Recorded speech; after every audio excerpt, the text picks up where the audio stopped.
Hello team, welcome to another ATP Geopolitics video with myself, Jonathan MS Piz. Ukraine War news update, a breaking news update really, because this is a very significant, what's the right word, admission almost. There's a very significant declaration by J.D. Vance, the vice presidential nominee for the Republican Donald Trump, his presidential campaign. So we have J.D. Vance being asked about what Trump is likely to do with regard to Ukraine, how he will solve the Ukraine war within 24 hours, as he's claimed.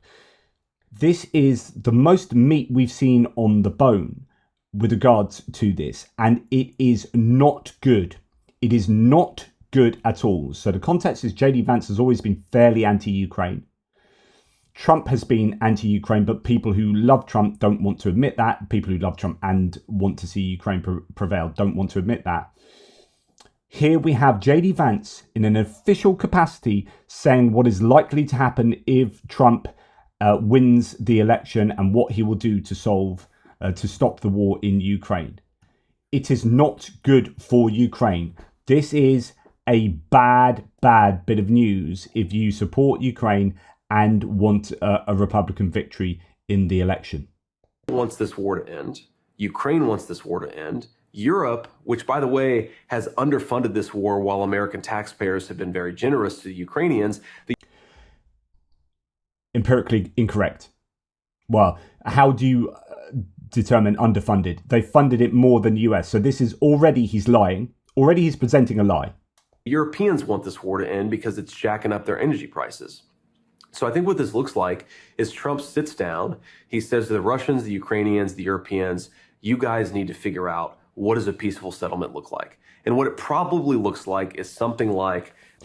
Now, the caveat I have here, and by the way, he was also wrong about, it's not just about energy prices for Europe. That's not the only reason we don't want war to take place inside the kind of geographical borders of Europe. Absolutely ridiculous. So it's already an egregious bunch of statements from J.D. Vance. Already a huge problem. The one caveat applied here would be, and he could get away with this, is that he's saying it's probably what it would look like. It's probably what's going to happen. The current line of demarcation between Russia and Ukraine, that becomes like a demilitarized zone. It's heavily fortified so the Russians don't invade again. So he's advocating, it'll probably look like freezing of the current front lines, not 1991 borders, not even 2014 borders, the current front line. So Russia get to freeze the current front line, and they get to effectively control everything that they have just stolen since 2014 and since 2022. Russian appeasement 101, gentlemen and ladies. Ukraine remains its independent sovereignty. Russia gets the guarantee of neutrality from Ukraine. It doesn't join NATO. It doesn't join, some of these sort of allied institutions. So Russia gets to freeze the front lines. Ukraine is not allowed to join NATO. Which means that Russia is not stopped from doing this again. So what stops Russia taking a second bite of the apple? If you are going to freeze, so he is advocating the worst case scenario for Ukraine other than giving the whole of Ukraine to Russia. Now, since that's completely not going to be something that he could advocate for, he is advocating the single best thing for Russia. He is saying that Ukraine's front lines are frozen, so Russia gets to keep everything they've stolen, and Ukraine is not allowed to join NATO, which is the only way of stopping Russia from doing a further attack through the invocation of Article 5. And so therefore, Russia gets to attack Ukraine again sometime in the future and take even more if they so desire. And I think that's ultimately what this looks like. And by the way, the Germans and other countries have to fund some Ukrainian reconstruction. Which they're already freaking doing, you numbnut.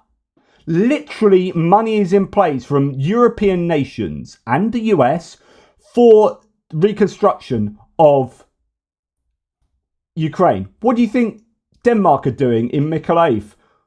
What do you think France are doing up in, is it Chernihiv or Cherkasy? No, it just blows my mind that A, this guy could be so wrong, and B, he's still freaking appeasing Russia, and C, this clearly therefore is what the Trump campaign is seeking to do after the election if they get in.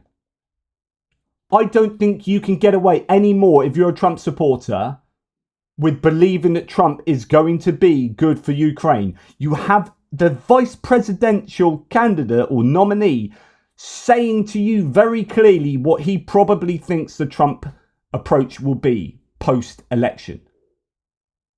Like, how many pretzels can you twist yourself into before you have to admit that he's probably not going to be the best option for Ukraine? Seriously, guys, if you're still a Trump supporter and find Ukraine supremely important to how you would like the election to go, I don't know what else I can say to you. Like, if you really want Trump to win this election, then that has to be on other political ideals, such as domestic policy, immigration, whatever else floats your boat, right? Fair enough, we can have those debates in another time and place. But on Ukraine, if that's your only defining electoral topic, Trump ain't going to be your guy. And it depends on how important that is in a whole matrix of other things. It's very clear what Trump's, I think, position will be. This is cohering exactly with what we understand from Trump already. He refused to say whether he wanted Ukraine to prevail in this war, because winning would not be freezing the front lines and stopping them joining NATO. So this is entirely consonant with what we can gather from Trump's previous declarations, statements, and positions. This is completely consonant with how we understand Trump with regard to Ukraine. I am angered by what JD Vance has said. I'm deeply angered. Don't vote for this guy. Don't vote for Trump. I'm going to be quite honest about my position now, as if you didn't already bleeding know.